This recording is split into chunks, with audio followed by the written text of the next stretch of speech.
अब पापों को अब धोने का ये वक्त निराला आया है। ये दिन जो है बड़े पावन है, सब धर्म का सार समाया है।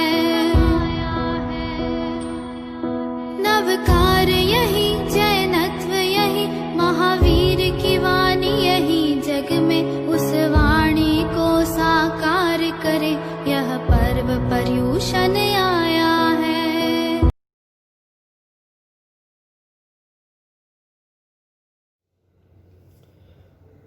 मंगलम भगवान वीरो, मंगलम गौतमो गणी, मंगलम कुंद कुंदाद्यो, जैन धर्मोस्तु मंगलम।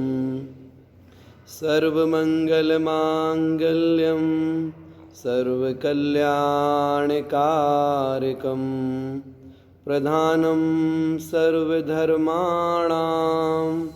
जैनं जयतु शासनम्।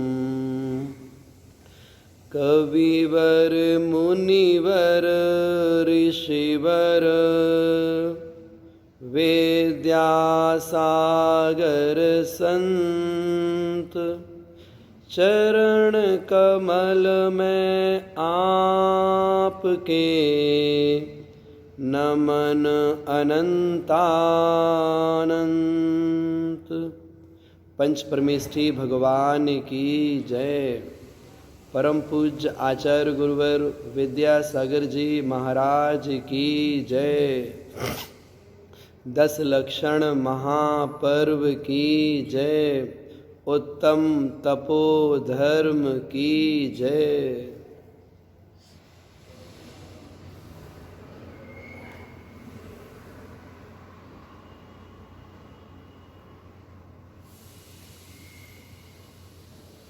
सुगंध दशमी पर्व मनाते हुए कल हम सभी लोगों ने संयम की आराधना की, जिसमें कि हम संकल्पित हुए कि हम पाप भाव, कषाय भाव, इंद्रिय विजय, इन सब का त्याग करते हैं और अपने जीवन को संयमित करते हैं। तो जीवन को संयम कर लेना एक अलग बात होती है। अब उस जीवन में ऊंचाइयों को प्राप्त करना एक श्रेष्ठ मार्ग है। तो जीवन को ऊंचाइयां जो प्राप्त होती हैं वह बिना तपस्या के प्राप्त नहीं होती हैं। इसलिए जैनाचार्यों ने हमें तपश्चरण का भी बहुत मार्मिक उपदेश दिया है। तपस्या क्यों की जाती है? तपस्या क्या है? तपस्या करने के पीछे क्या लक्ष्य होना चाहिए? ऐसी बहुत सारी बातें हैं जिनका चिंतन मनन हम उत्तम तपोधर्म के दिन कर सकते हैं, या इस दिन वह चिंतन किया जाता है। आचार्य पूज्यपाद महाराज ने सर्वार सिद्धि में और भी आचार्यों ने ग्रंथों में तप की परिभाषाएं लिखी। एक परिभाषा आती है, कर्म क्षयार्थे तप्यते इति तपः, अर्थात कर्मों के क्षय के लिए जो तपा जाता है वह तप कहलाता है। तप की दूसरी परिभाषा आती है, इच्छा निरोधो तपः, जो हमारी इच्छाएं हैं उन इच्छाओं को कम करना, विद इंटेंशन, अभिप्राय पूर्वक हम अपनी इच्छाओं को कम करते जाएंगे तो नियम से हमारा जीवन अत्यंत पवित्र बनता चला जाएगा। क्योंकि बिना तपे इस संसार में कोई भी कार्य फलीभूत नहीं होता है। आप देखो, जो स्वर्ण के आभूषण बनाते हैं उन्हें पहले स्वर्ण को तपाना पड़ता है, तब जाकर के वह आभूषण हमारे गले की शोभा बन पाता है।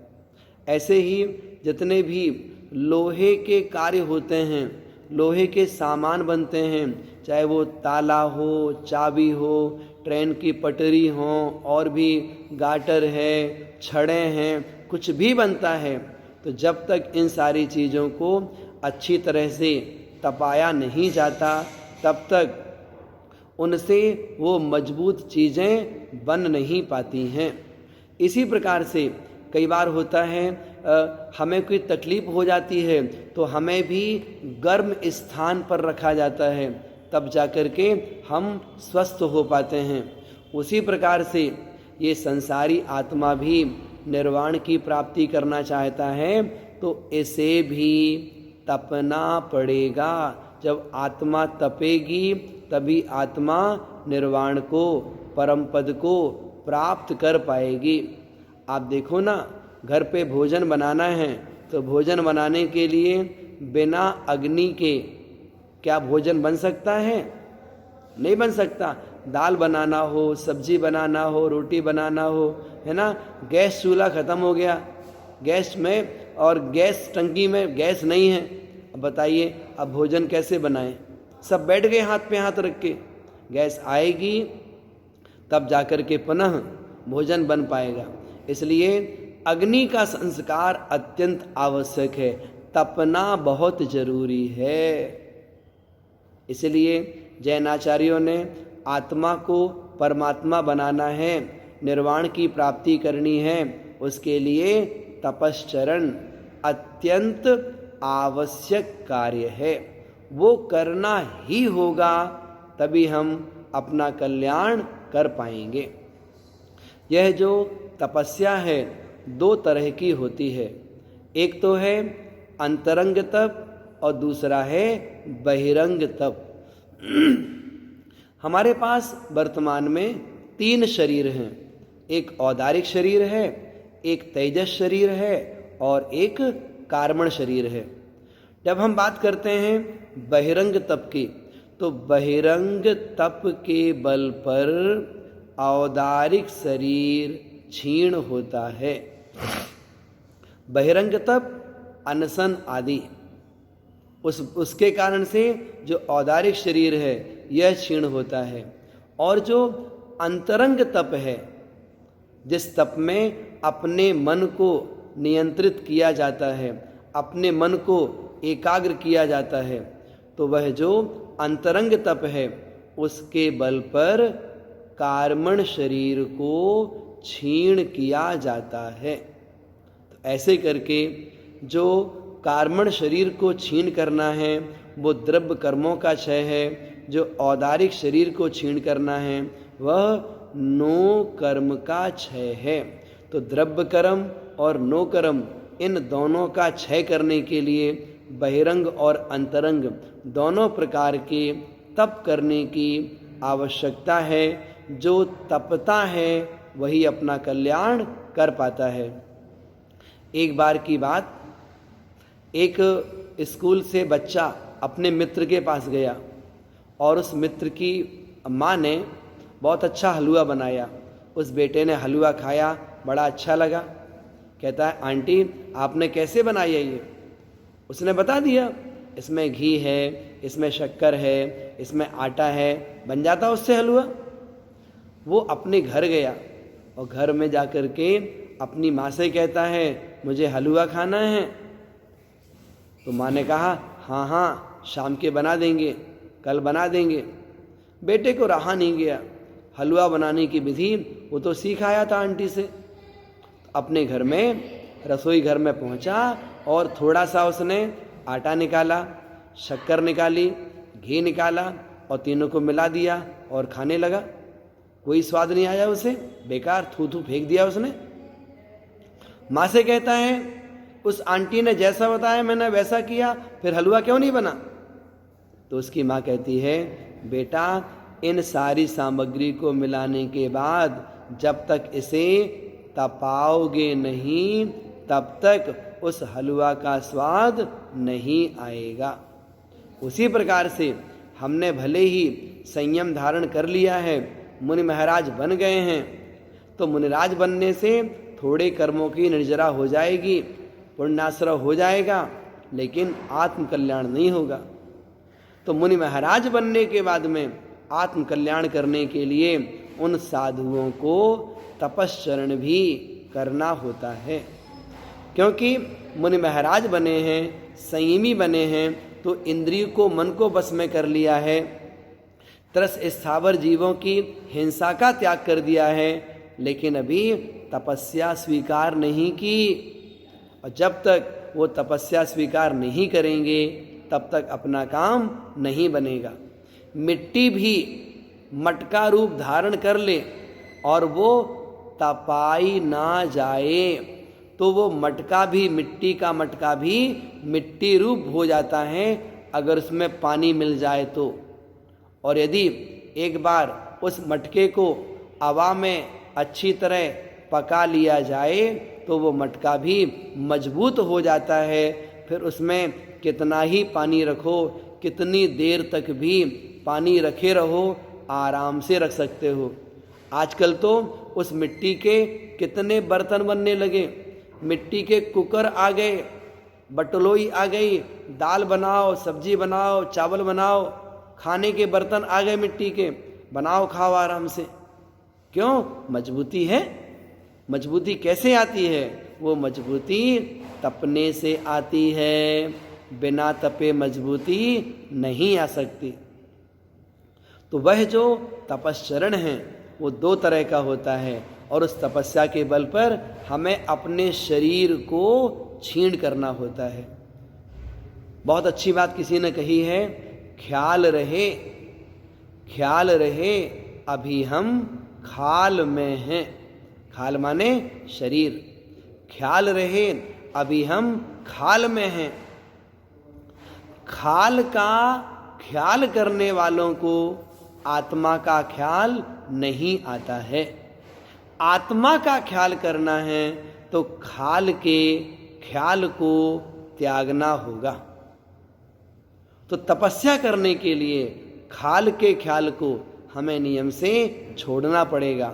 जब हम उसे छोड़ेंगे तभी धर्म के मार्ग में, तपस्या के मार्ग में आगे बढ़ पाएंगे। तो हम सबका जीवन बड़ा पवित्र बने और तपस्या के माध्यम से ही कर्मों की निर्जरा होती है, जो निर्जरा हमारे लिए आत्म कल्याणकारी होती है। आपने सुना वह जो तपश्चरण है दो तरह का होता है। पहला है बहिरंग तप। ये कितने प्रकार का होता है? बहिरंग तप के 6 भेद होते हैं। सबसे पहला भेद बताया जाता है अनशन। अनशन, अशन, अशन माने भोजन और अनशन चारों प्रकार के आहार का त्याग करने को अनशन कहते हैं।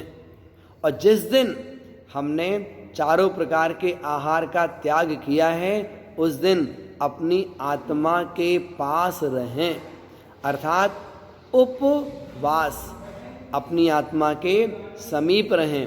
यह उपवास कहलाता है। हम देखते हैं कितने कितने महापुरुष हुए हैं जिन्होंने कितना कितना उपवास किया। हम बात करते हैं भगवान आदिनाथ स्वामी, मुनि दीक्षा ली और बैठ गए, 6 माह तक बैठे रहे, आहार के लिए उठे ही नहीं।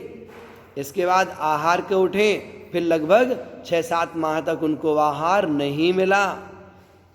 तो लगभग 13 महीने तक बिना भोजन के रहे। ये अनशन कहलाते हैं। ये हम देखते हैं भगवान बाहुबली स्वामी दीक्षा ले ली, खड़े हो गए एक स्थान पर। खड़े हैं तो खड़े ही हैं, कहीं नहीं जाना, आहार का कोई विकल्प नहीं, विहार का कोई विकल्प नहीं, बस अपने आत्मस्वरूप में लीन है। क्या किया? उपवास। कितने दिन का? 1 वर्ष का। फिर केवल ज्ञान हो गया, वहाँ तो भोजन की आवश्यकता ही नहीं है। इसी प्रकार से हम आचार्य शांति सागर महाराज की बात करते हैं तो शांति सागर महाराज का जो जीवन चरित्र पढ़ा जाता है उसमें लिखा है कि उन्होंने अपने दीक्षा काल में, अर्थात 1920 से लेकर के 1955 तक अर्थात 35 वर्षों में 9,938 उपवास किए। किसने? आचार्य शांति सागर महाराज ने। हम देखते हैं एक आचार्य हुए हैं आचार्य नेमी सागर जी। उन्होंने अपने दीक्षा काल में 11,000 उपवास किए। आप सोचिएगा, एक से एक तपस्या करने वाले लोग होते हैं जो कि आहार जल का त्याग करके अपना जीवन पवित्र किया करते हैं। ये क्या है? ये अंतरंग तप कहलाता है, ये अनशन है। ये दूसरा जो आता है अवमोदर्य अर्थात भूख से कम खाना, यह अवमोदर्य तप कहलाता है। मुनि महाराज इस तप को भी बहुत अच्छी तरह से तपते हैं। एक बार की बात, मुनि प्रमाण सागर जी महाराज का सतना में चातुर्मास हो रहा था और वो आहार करने के लिए गए। जाकर के श्रावकों ने नौदा भक्ति करके उनको थाली दिखाई, सारा सामान, ये दाल है, सब्जी है, रोटी है, सारा दिखाया। खूब अच्छे से महाराज ने थाली देखी, कुछ भी नहीं कहा। दूसरी थाली दिखाई तो सबने देखा, कुछ नहीं कहा उन्होंने। तो बड़े श्रावक खुश हो गए, आज तो महाराज सब कुछ लेंगे। अब आहार शुरू हुआ। खड़े महाराज जल देना शुरू किया। जल लिया लिया लिया जल लिया और है तो बैठ गए। अरे महाराज अंतराय आया क्या? अंतराय तो आया नहीं, आप बैठ क्यों गए? आज मेरा उनोदर था तो मुझे केवल जल ही ग्रहण करना था। ये उनोदर कहलाता है। ऐसे ही हम देखें अभी सतना में 11 मुनिराजों का चातुर्मास चल रहा है। उसमें एक मुनिराज जी हैं, उनका नाम है अभय सागर जी। क्या किया उन्होंने? अभी पिछले 7-8 दिनों से एक तपस्या करी उन्होंने कि आज हम आहार में जाएंगे तो एक बार ही अपने हाथों में अंजलि में जितना आहार आ जाएगा वो लेंगे और पानी लेंगे और आज बैठ जाएंगे। दूसरे दिन 2 अंजलि भर के लेंगे, तीसरे दिन 3 अंजलि भर के लेंगे। ऐसे करते करते 7वें दिन 7 अंजलि प्रमाण आहार लेंगे। आप सोचिएगा ये क्या है? ये सब उनोदर तप की साधना कहलाती है। तो ऐसी साधना भी मुनिराजों के द्वारा हमेशा हमेशा हुआ करती है और भी प्रकार से उनोदर तप किया जा सकता है। तो अनशन, आमोदर, फिर आता है वृत्ति परिसंख्यान। वे मुनिराज जी जब आहार करने को जाते हैं तो कोई ना कोई संकल्प करके जाते हैं। संकल्प कैसा? आज हम आहार पे जाएंगे तो इस शहर में जो आखिरी चौका होगा उस दिशा में, वहाँ जाकर के हम आहार ग्रहण करेंगे अगर विधि मिलती है। अथवा कभी नियम ले सकते हैं जहाँ पति पत्नी खड़े होंगे वहाँ आहार लेंगे। कभी नियम ले सकते हैं नए चौके में जाएंगे। कभी नियम ले सकते हैं जो बाहर से कोई आया हो पड़गाहन करने वाला, उससे आहार लेंगे। कभी नियम ले सकते हैं कि हमारे शहर में ही जो पहली बार आहार देने के लिए खड़ा हो, हम उससे आहार लेंगे। किसी के हाथ 2 श्रीफल हों तो उससे आहार, वहाँ पड़गाहन होगा। तो ऐसे करके अलग अलग प्रकार की आखड़ी लेते हैं, नियम लेते हैं, फिर वो आहार के लिए उस घर में प्रवेश करते हैं। ये क्या है? ये वृत्ति परिसंख्यान तप कहलाता है। बात है हरिवंश पुराण की। उसमें लिखा हुआ है 5 पांडव में से भीम को छोड़ करके 4 पांडव बैठे थे और बैठ करके आपस में विचार कर रहे थे कि बहुत कुछ कर लिया, युद्ध कर लिया, सब कुछ हो गया, संसार में सार नहीं है, अब तो हमें दीक्षा लेनी है। ऐसा विचार उनके मन में आ गया। हुआ क्या? वो चारों कहते हैं अपन तो दीक्षा ले लेंगे लेकिन भीम दीक्षा नहीं लेंगे, हम उनके पास नहीं जाएंगे कि आप भी हमारे साथ दीक्षा ले लो। क्यों नहीं जाएंगे? भीम जी को बहुत भूख लगती है, वो बर्दाश्त नहीं कर पाएंगे दीक्षा को। इस प्रकार से कहने लगे। हुआ क्या, भीम को मालूम पड़ गया, भीम जी को ये बात मालूम पड़ गई। क्या मालूम पड़ गई? कि ये सब तो दीक्षा लेने जा रहे हैं और हमें छोड़ दिया इन्होंने, ये गलत बात है। भीम आ गए उनके पास और कहते हैं, वाह, सारी जिंदगी अपन साथ साथ रहे, साथ में पढ़ाई की, साथ में युद्ध किया, साथ में विजयी हुए, और दीक्षा लेने की बात आई, कल्याण की बात आई, हमें छोड़ के जा रहे हो। कोई बात नहीं, आप भी चलो भाई, हम क्या मना करें आपके लिए। उन पांचों ने दीक्षा ले ली। चारों को तो विधि मिल गई आहार की, भीम जी को विधि नहीं मिली। दूसरे दिन नहीं मिली, तीसरे दिन नहीं मिली, चौथे दिन नहीं मिली, 6 महीने बीत गए। 6 महीने हो गए तब जाकर के उन्हें विधि मिल पाई। वो भी कैसे मिली? 6 महीने पूरे होने वाले थे, उसके एक दिन पहले वो लोग आपस में विचार करते हैं, भीम जी को क्या पसंद था। उनको गदा पसंद था, गदा। हनुमान जी के पास होता ना जो, तो गदा पसंद था भीम जी को। तो बोले चलो आज अपन गदा लेकर पड़गाहन करेंगे। तो कुछ श्रावकों ने गदा हाथ में लेकर पड़गाहन किया, तो वो पड़क गए। वो जैसे ही उनका आहार हुआ वैसे वहां पर पंच आश्चर्य हुए और सबने जय जयकार करी। किसकी? उन भीम जी की। ऐसे करके ये वृत्ति परिसंख्यान नाम का जो तप है वो हमें इस बात की शिक्षा देता है कि देखो हमारा पुण्य है या नहीं है। हमारा पुण्य होगा तो हमें आहार मिलेगा, पुण्य नहीं होगा तो नहीं मिलेगा। तो अपने इंद्रिय निरोध के लिए, अपने पुण्य की परीक्षा करने के लिए कई बार मुनि महाराज ऐसी कड़ी विधि ले लेते हैं। ऐसे ही भगवान महावीर स्वामी जी को जब चंदना के माध्यम से आहार मिला था, उस समय भी भगवान महावीर स्वामी को 6 महीने तक आहार नहीं मिला। 6 महीने बाद उन्हें वह विधि मिली थी। इसलिए हमारे यहाँ पर अनेक प्रकार से प्रसंग पढ़ने को मिलते हैं, उनको पढ़ते हैं, अंतरंग में आह्लाद भी आता है और साथ साथ में अपने गुरुओं के प्रति, तीर्थंकरों के प्रति, मुनिराजों के प्रति बहुमान भी आता है। जो इसमें चौथा भेद है वह है रस परित्याग। रस परित्याग अर्थात मुनि महाराज जी रस परित्याग करके आहार ग्रहण करते हैं। कोई एक रस का त्याग कर दिया, किसी ने 2 रस का त्याग कर दिया, और कई बार तो कोई मुनिराज 6 रसों का त्याग करके आहार ग्रहण करते हैं। हम सभी को इस मार्ग में आगे बढ़ने के लिए थोड़ी साधना अच्छी बनानी चाहिए, अर्थात हम भी रसों का त्याग करें। यहाँ पर तो उन रसों के त्याग के लिए 6 दिन अलग अलग बना दिए। जैसे आज मंगलवार है, आज हम शक्कर नहीं खाएंगे। आज बुधवार है, आज हम घी नहीं खाएंगे। आज गुरुवार है, आज हम दूध नहीं पिएंगे। आज शुक्रवार है, आज दही नहीं खाएंगे। आज शनिवार है, तेल नहीं खाएंगे। आज रविवार है, आज हम नमक नहीं खाएंगे।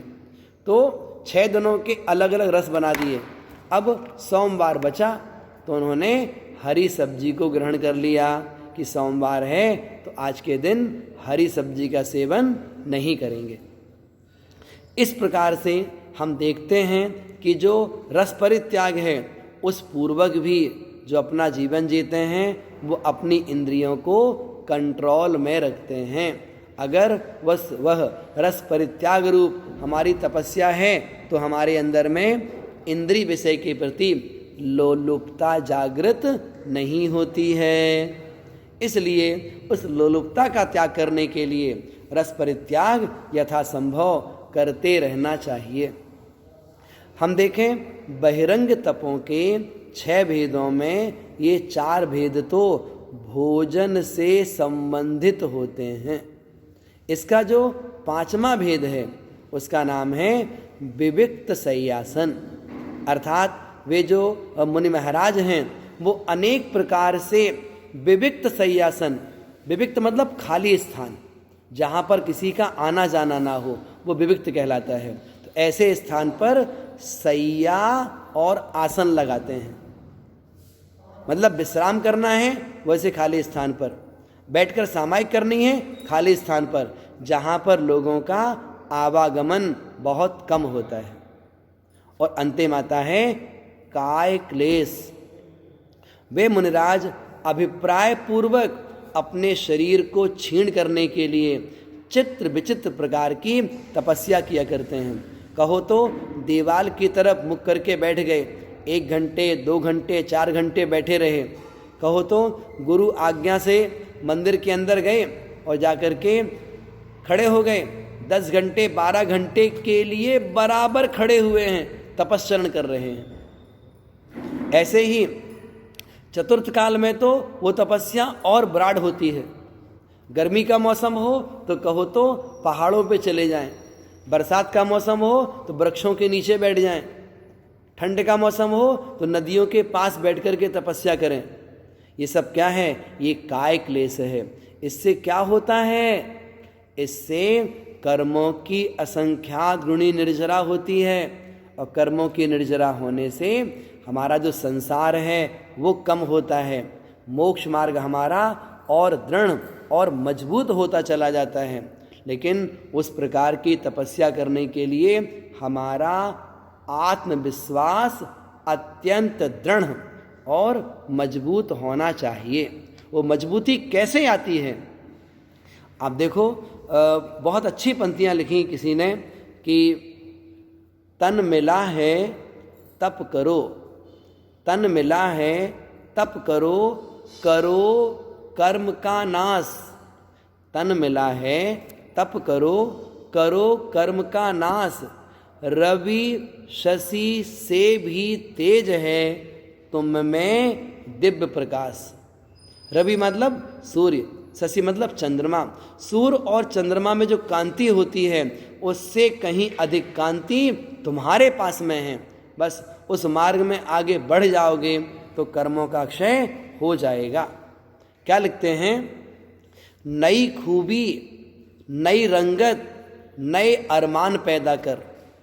नई खूबी, नई रंगत, नए अरमान पैदा कर। इस खाक के पुतले से तू भगवान पैदा कर। अर्थात ये जो शरीर है इसके अंदर वह आत्म तत्व विद्यमान है। यदि हम तपस्चरण करते हैं, अपने जीवन को पवित्र बनाने की कोशिश करते हैं, तो हम भी कर्मों का क्षय करके उस परम पद, उस निर्वाण की प्राप्ति कर सकते हैं। लेकिन उस परम पद को पाने के लिए जो मार्ग का प्रारंभ होता है वह प्रारंभ तो भेद विज्ञान के बल पर होता है। तो भेद विज्ञान का होना अत्यंत आवश्यक है। भेद विज्ञान का मतलब होता है शरीर का स्वभाव अलग है, आत्मा का स्वभाव अलग है। कर्मों का स्वभाव अलग है, आत्मा का स्वभाव अलग है। रागाधिक परिणाम का स्वभाव अलग है, आत्मा का स्वभाव अलग है।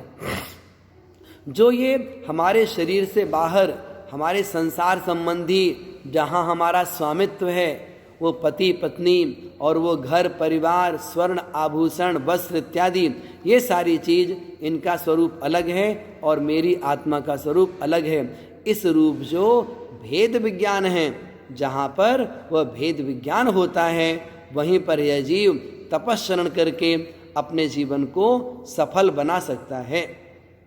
एक स्तोत्र है परमानंद स्तोत्र, उसमें 2 छंद आते हैं। लिखा हुआ है पाषाणेषु यथा हेम, दुग्ध मध्ये यथा घृतम, तिल मध्ये यथा तैलम, देह मध्ये तथा शुभः। पाषाणेषु यथा हेम, जिस प्रकार पाषाण में स्वर्ण होता है, दूध में घी होता है, तिल में तेल होता है, उसी प्रकार से इस आत्मा में भगवत स्वरूप है। इस शरीर में भगवत स्वरूप आत्मा विद्यमान है। यदि वो चीज़ हमारे दिमाग में है, हमारा जीवन बहुत अच्छा बन सकता है। कहा गया है काष्ठ मध्य यथा वन ही शक्ति रूपेण तिष्ठति, लकड़ी के अंदर शक्ति रूप से अग्नि विद्यमान है। अयम आत्मा शरीरेषु, उसी प्रकार से इस शरीर में आत्मा है। यो जानाति सा पंडितः, ऐसा जो जानता है वह पंडित कहलाता है। तो जब हम इच्छाओं का निरोध करते हैं, जब हम तपस्रण करते हैं, तो जो हमने भेद विज्ञान की भावना भाई थी, जो हमने अपने संस्कारों को धर्म के मार्ग में दृढ़ किया था, जो हमने स्वाध्याय इत्यादि के माध्यम से शरीर भिन्न है, आत्मा भिन्न है, इस चीज़ की अनुभूति की थी, तो आज वह अवसर प्राप्त हो गया है कि उस अनुभूति को एक साकार रूप दिया जाए। तो अनुभूति को साकार रूप देना चाहते हैं, उसके लिए चारित्र को अंगीकार करना होगा। तो जो लोग इस चारित्र को अंगीकार करते हैं, जो इस चारित्र को अंगीकार करते हैं, वे ही इस आत्मा को और शरीर को पृथक पृथक करके आत्मस्वरूप में लीन हो पाते हैं। तो अपने औदारिक शरीर को छीण करना, यह बहिरंग तप कहलाता है। इस रूप जिनकी तपस्या होती है, उनके शरीर में कांति अपने आप बढ़ती चली जाती है। उनका शरीर क्षीण नहीं होता, उनका शरीर और स्वस्थ होता चला जाता है। कहते हैं जैसे कि हाथी है, हाथी को कैथा खिलाया जाए। कैथा एक फल है, यहाँ पर उस कैथे की लोग चटनी बनाते हैं, है अभक्ष वो, लेकिन आपको बता रहे हैं। तो अंदर उसमें गूदा होता है, ऊपर उसका कवर है। तो जैसे कैथ जो कैथा है, तो यदि हाथी उसको खा ले, उस कैथा को हाथी खा ले और खाने के बाद वो पच जाए तो बाहर निकले, तो जैसा उसने पूरा गोला खाया था, वैसे गोला का गोला पेट में रह करके और बाहर निकल जाता है। प्रश्न किया किसी ने, तो क्या हुआ? हुआ कुछ नहीं, अंदर का जो सारा माल है, अंदर का जो सारा माल है वो पेट में मिल गया, वो सब निकल जाता है उससे बाहर। गूदे जितना गूदा है वो कैथा से बाहर निकल जाता है, और कैथा जैसा सबूत खाया था वैसा मल द्वार से बाहर निकल गया। तो जो बहिरंग तप है, बहिरंग तप भी इसी प्रकार का होता है। अर्थात बहिरंग तप तपने से हमारा जो शरीर है, शरीर क्षीण नहीं होता, अपितु अंतरंग में जो कर्म लगे हुए हैं उन कर्मों की सत्ता समाप्त होने लगती है। ये विशेषता अपने यहाँ पर बताई जाती है तपश्चरण की, क्योंकि तपस्या किसी के दबाव में आकर के नहीं होती। व्रतों का, नियमों का पालन किसी के दबाव में आकर के नहीं होता है। हम उन नियमों का जो पालन करते हैं वो पालन अपनी स्वेच्छा से करते हैं। नियमों का जो पालन करते हैं वो आत्म कल्याण के लिए पालन करते हैं। तो इस प्रकार से यदि हम बहिरंग तप की अपेक्षा बात करें तो विषय का प्रतिपादन आपके सामने यहाँ पर किया गया। आगे बात करते हैं अंतरंग तप की। अंतरंग तप क्या कहलाता है? आपको बताया ना, जिस तप के माध्यम से हमारा मन नियंत्रित होता है। तो मन का नियंत्रण जिसके बल पर होता है वह अंतरंग तप कहलाता है। और मन के नियंत्रण का मतलब केवल मन से नहीं है। मन के नियंत्रण का मतलब क्रोध, मान, माया, लोभ, ये जो चारों कषाय भाव हैं, इन चारों कषाय भावों का हमें नियंत्रण करना होगा। उन सबको अपने वश में करने का पुरुषार्थ करना होगा, तभी हमारा कोई कार्य अच्छी तरह से सध पाता है। इन 6 भेदों में सबसे पहला भेद देखते हैं, वह है प्रायश्चित तप। क्रम से प्रायश्चित, विनय, वैयावृत्ति, स्वाध्याय, वित्सर्ग और ध्यान, ऐसे 6 भेद बनते हैं अंतरंग तप के। अंतरंग तप क्यों किया जाता है? मन को नियंत्रित करने के लिए, अपने कषाय भावों पर विजय प्राप्त करने के लिए। अंतरंग तप के बल पर ही यह आत्मा अपने कार्मण शरीर को क्षीण कर सकता है, कार्मण शरीर को नष्ट कर सकता है। दूसरा कोई साधन कार्मण शरीर को नष्ट करने का नहीं है, तपश्चरण ही साधन है। उसमें जो पहला भेद है वह है प्रायश्चित तप। आप बोलेंगे इसका मतलब क्या होता है? प्रायश्चित मतलब होता है श्रेय मार्ग में, कल्याण के मार्ग में। तो श्रेय मार्ग में आगे बढ़ते हुए जो हम व्रतों का, नियमों का पालन करते हैं, उन व्रतों में, नियमों में किसी प्रकार से कोई गलतियां हो जाएं तो उन गलतियों को दूर करना, उनका पश्चाताप करना, उसके लिए आलोचना, निंदा, गर्हा जो हो सकता है वो काम करना। बस जो ये दाग लगा है, जो मुझसे गलती हुई है, ये गलती से जो कर्म बंधा है वो कर्म बंध मेरा छूट जाए। तो प्रायश्चित क्यों किया जाता है? आलोचना क्यों की जाती है? हम श्रेय मार्ग में आगे बढ़ रहे हैं, वो बढ़ते हुए हमारे व्रत में कोई दूषण लगता है, वो दूषण से जो दोष लगा है वह तस्मिच्छामि दुक्कडम, वो पाप कर्म मिथ्या हो।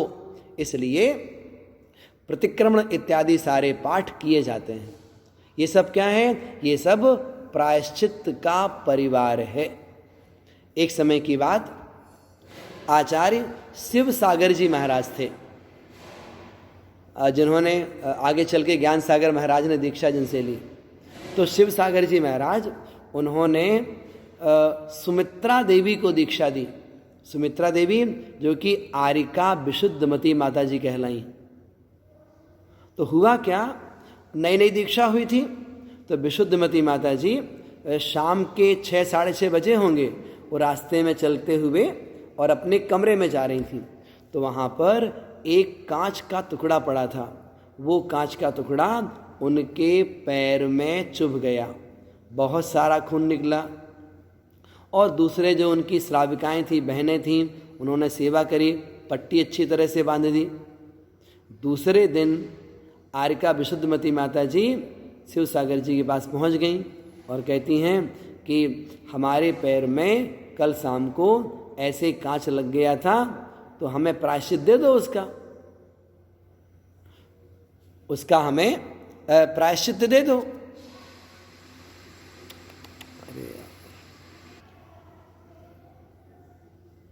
तो शिव सागर जी ने उनकी बात सुनी और सुनकर के कहते हैं, हाँ हाँ कोई बात नहीं, तुम आज का उपवास कर लेना।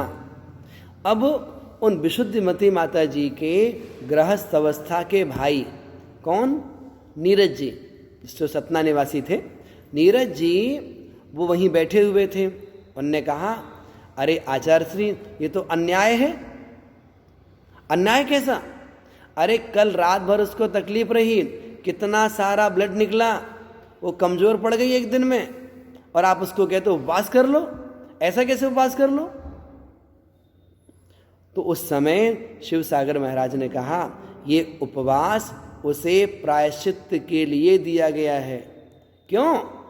कहते शाम का समय है, वो रास्ते में चली जा रही, ईरिया समिति का पालन अच्छी तरह से नहीं हो रहा था।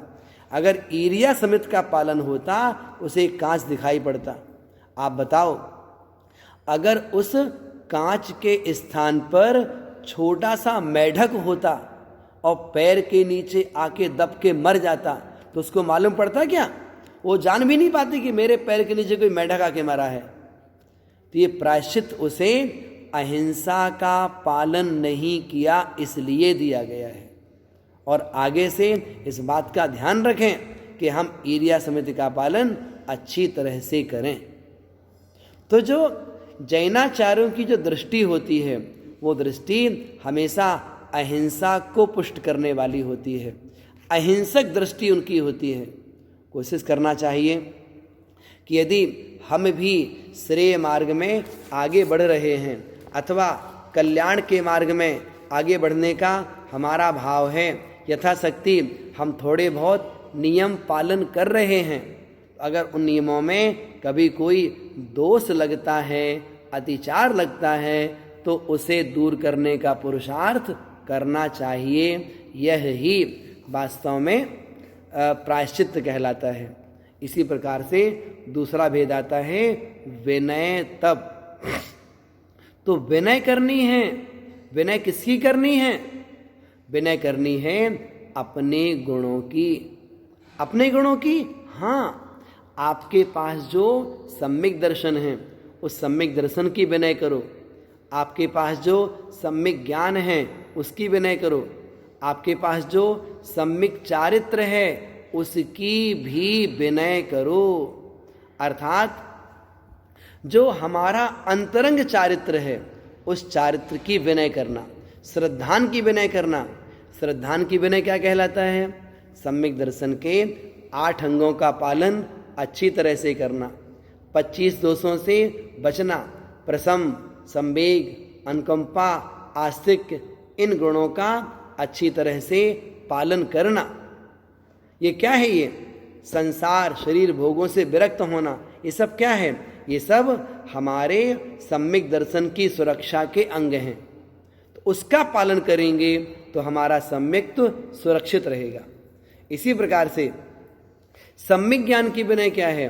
सम्यक ज्ञान के 8 अंग होते हैं, उन अंगों का यथाविधि पालन करना और संशय, विपर्यय, अनध्यवसाय, ये जो मिथ्या ज्ञान जो हैं, अर्थात जो सम्यक ज्ञान के दोष हैं, इन दोषों से बचना और अपने सम्यक ज्ञान को पवित्र बनाने का पुरुषार्थ करना।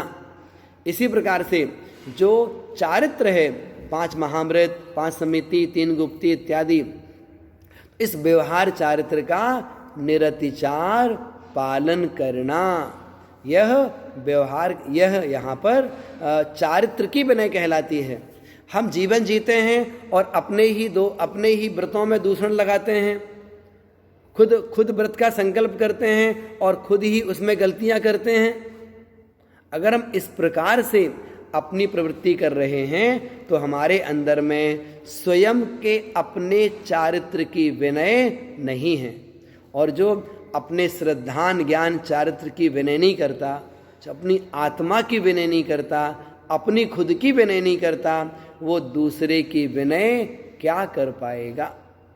इसलिए जो विनय तप है ये अंतरंग तप है, इसकी साधना हमें स्वयं करनी चाहिए, स्वयं इसकी साधना की जाती है। इसी प्रकार से विनय तप के अंतर्गत दर्शन, ज्ञान, चारित्र और उपचार विनय भी होती है। तो उपचार विनय यह पर की अपेक्षा होती है। जैसे आप अपने कमरे में बैठे हुए हैं और तो मुनिराज जी सामने से निकले, आप बैठे रहोगे क्या? ऐसे ही आप मंदिर जी में कहीं पर बैठे हुए हैं, मीन्स पूजन नहीं कर रहे उस समय, आप शांत बैठे हुए हैं और कोई मुनिराज वहां से निकले तो आप बैठे रहोगे क्या? नहीं, हम वहां पर खड़े हो जाएंगे, उनकी हम विनय करेंगे उनकी। तो प्रत्यक्ष में भी और परोक्ष में भी। परोक्ष में कैसे? जैसे आप सुबह आचार भक्ति करते हैं, शाम को भी आचार भक्ति करते हैं, तो आचार भक्ति के अपने संकल्प होते हैं, उसके मंत्र जाप होते हैं, वो सारा कर लिया। आखिरी में हाथ जोड़ करके, हाथ में पिछका है और गवासन से प्रणाम करते हैं। किसको प्रणाम करते हैं? अपने गुरु को प्रणाम करते हैं। किस भावना से प्रणाम करते हैं? वहाँ पर आचार भक्ति हो गई होगी, हमने भी आचार भक्ति पूरी कर ली है, हमें आशीर्वाद दे दीजिए। तो वहाँ पर आशीर्वाद मिल गया, आशीर्वाद आ गया। अब जो ये बात बनी कौन सी? विनय की। इसे क्या बोलेंगे? ये उपचार विनय कहलाती है। ये प्रत्यक्ष में भी होती है और ये परोक्ष में भी होती है। जैसे बहुत सारे मुनिराज हैं, उन मुनिराजों के आहार एक साथ हो रहे हैं, सबसे पहले कौन खड़ा होगा आहार करने के लिए? जो उन मुनिराजों में जो सबसे बड़े हैं अथवा आचार्य हैं, सबसे पहले वो खड़े होंगे। इसके बाद कौन खड़ा होगा? इसके बाद में जिनको दीक्षा लिए 10 वर्ष हो गए, ऐसे साधु सेकंड नंबर पे जाएंगे। फिर थर्ड नंबर पे जिनको दीक्षा लिए अभी 6-7 साल वर्ष हुए, उनका नंबर आएगा। फिर जिनको दीक्षा लिए अभी 6-7 महीने, 8 महीने या 9 महीने तक हुए हैं, उनकी अनुकूलता है, उनको भेजेंगे फिर हम। लेकिन हम सबसे पहले ही भेज दें और दूसरे बुजुर्ग खड़े हैं बैठे करके, उनकी तरफ देखें ना हम, ऐसा काम नहीं करना चाहिए। उससे बचने का पुरुषार्थ करना चाहिए। तो जो विनय गुण हैं, वह विनय गुण हमारे जीवन में विनय भाव लाता है, मार्दवपने को लाता है, अहंकार दूर करता है। उस अहंकार को तिलांजलि देने के लिए विनय गुण अत्यंत आवश्यक है, उसे पालन करना चाहिए। तो प्रायश्चित विनय। फिर आता है बैयावृत्ति। तो बैयावृत्ति किसकी की जाती है? तो बैयावृत्ति साधुओं की जाती है, और जो साधु अस्वस्थ हैं उनकी बैयावृत्ति भी की जाती है। तो बैयावृत्ति के प्रभाव से भी बहुत सारे कर्मों की निर्जरा हुआ करती है। तो वह बैयावृत्ति किसकी करते हैं? मुनिराजों की करते हैं। कौन से मुनिराज की करते हैं? जो पैदल विहार करके आ रहे हैं, यहाँ विहार करके जा रहे हैं, अथवा उनको आहार दान कराना, आहार दान की जो व्यवस्था करते हैं, वो भी बैयावृत्ति कहलाती है। इसी प्रकार से हम देखें, उन्हें पिच्छिका चाहिए है, कमंडलू चाहिए है, किसी ग्रंथ की आवश्यकता उनको है, तो फिर क्या हुआ? तदनुरूप उनकी सेवा करना, वो बैयावृत्ति कहलाती है। तो जो हम हैं, हम मुनिराजों की सेवा करते हैं, और जो मुनिराज हैं वो और बड़े बड़े पुराने दिगंबर साधुओं की सेवा किया करते हैं। तो ऐसे करके वह जो आपसी में सेवा भाव है, वो सेवा भाव होने से बहुत सारे कर्मों की निर्जरा भी हुआ करती है। और जो बैयावृत्ति है, बैयावृत्ति में आचार्य उमा स्वामी महाराज ने 10 प्रकार के नाम लिख दिए कि आप इनकी बैयावृत्ति कर सकते हैं। आप इतने बजे से लेके इतने बजे तक वो सारा काम कर सकते हैं। ऐसे करके बैयावृत्ति मुनिराजों की होती है। यथासंभव उनकी सेवा करना हम सबका कर्तव्य बनता है। तो कोई आहार दान करके सेवा करते हैं, तो कोई उनकी पैर दबाकर सेवा करते हैं, कोई उनके शौच स्थान पे जाना है वहाँ ले जाकर उनकी सेवा करते हैं। तो जिसका जैसा समय है उस आधार पर बैयावृत्ति की जाती है अथवा करना चाहिए। इसके बाद में अगला जो अंतरंग तप का भेद है वह स्वाध्याय है। स्वाध्याय का मतलब क्या? स्वा अधि आय। स्वा माने आत्मा, अधि माने ज्ञान, आय माने वृद्धि। तो आत्मज्ञान की वृद्धि जिन साधनों से होती है उसे हम स्वाध्याय कहते हैं। तो उस आत्मज्ञान की सिद्धि हमें कैसे कैसे हो सकती है? उसकी सिद्धि हम स्वयं पढ़ें, वाचना करें तो वाचना से होती है।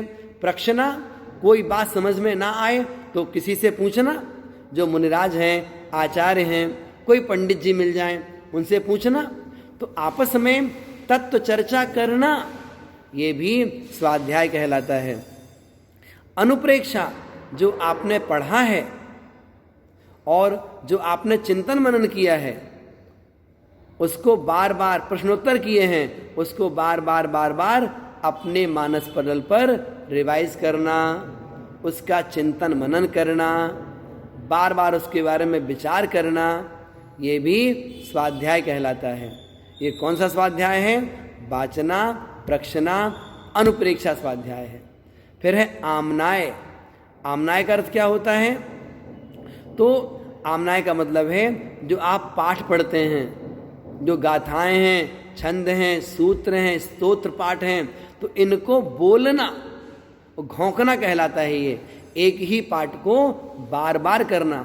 जैसे आपने नियम लिया कि हम एक दिन में 3 बार भक्तांबर जी पाठ पढ़ेंगे, तो 3 बार पाठ पढ़ना है ना, तो सुबह पढ़ लिया, दोपहर को पढ़ लिया और शाम को जाकर के वो पाठ पढ़ लिया। तो इस प्रकार से जो स्वाध्याय है, ये चौथे नंबर का जो उसका भेद है, इसको बोलते हैं आमनाय। और 5वां भेद होता है धर्मोपदेश। जब वाचना अच्छी तरह से आने लगे, प्रश्ना अच्छी तरह से आने लगे, तो कभी गद्दी में बैठ करके धर्म का प्रवचन करना, धर्मोपदेश दूसरे को प्रदान करना। अर्थात हमारे पास जो ज्ञान है, वह ज्ञान हमारे पास से किसी और को कैसे प्राप्त हो सकता है, कौन है जिसका अधिकारी हो पाएगा। इस प्रकार से जो स्वाध्याय है, यह भी अंतरंग तप के अंतर्गत आता है। तो वाचना, प्रक्षना, अनुप्रेक्षा, आमनाय और धर्मोपदेश, तो 5 तरह का स्वाध्याय जैनाचार्यों ने हम सभी के लिए बताया है। तो प्रायश्चित, विनय, वैयावृत्ति, स्वाध्याय। फिर आता है विसर्ग। विसर्ग मतलब क्या होता है? विसर्ग मतलब होता है त्याग। तो जो त्याग के मार्ग में आगे बढ़ते हैं, त्याग के मार्ग में जो आगे बढ़ते हैं, वो इस तप को करते हैं। त्याग कौन सा? बाहर सब छोड़ दिया, मुनिराज बन गए। अब अंतरंग में त्याग करने की बात है, अपने विकारी परिणामों पर विजय प्राप्त करने की बात है। अपने जो उन विकारी परिणामों पर विजय प्राप्त कर लेते हैं, वे ही वास्तव में कुछ ना कुछ कर पाते हैं। तो ऐसे अंतिम जो इसका भेद आता है, वह आता है ध्यान, मेडिटेशन। मतलब ध्यान भी अंतरंग तप का भेद है। तो वह ध्यान यदि हम अच्छी तरह से कर पाते हैं, एकाग्रचित्त हो पाते हैं, तो ध्यान के बल पर ही वास्तव में कर्मों की निर्जरा होती है। और ध्यान के बल पर वह आत्मा घातिया कर्मों की समस्त प्रकृतियों का क्षय कर देता है। और कुछ अघातिया कर्मों का क्षय भी ध्यान के बल पर होता है, और वह जीव अरिहंत पद की प्राप्ति कर लेता है। इसी प्रकार से वह जो गृहस्थ है, वह भी ध्यान के बल पर आत्म साधना करके भेद विज्ञान कर सकता है, अपने तत्व श्रद्धान को दृढ़ और मजबूत बना सकता है।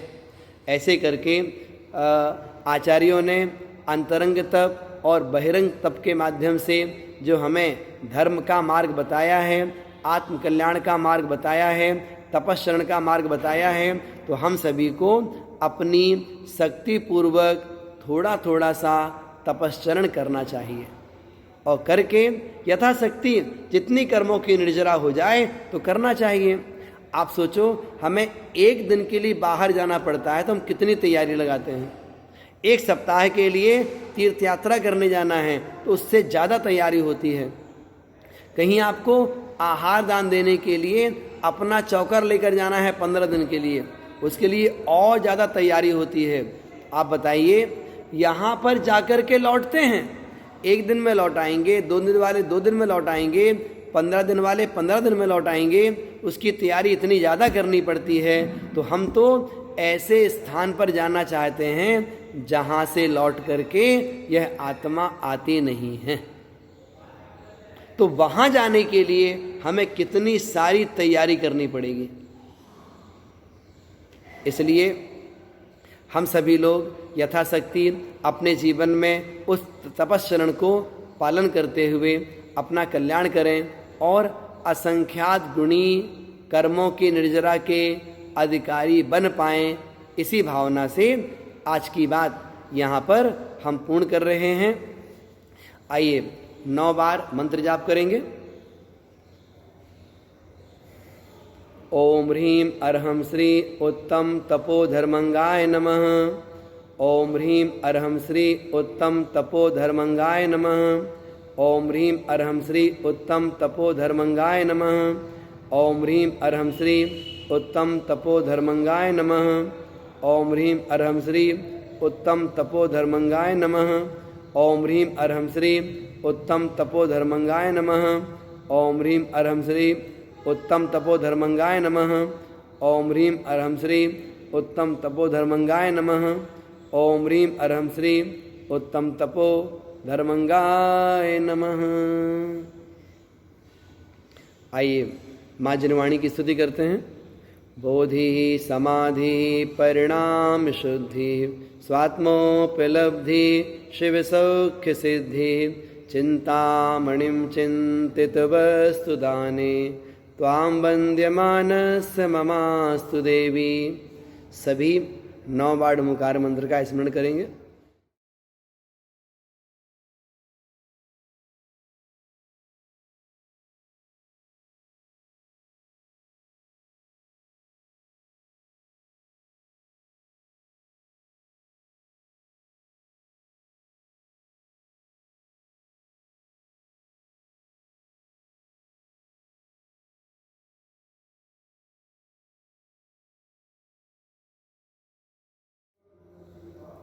द्वादशांग जनवाणी माता की जय।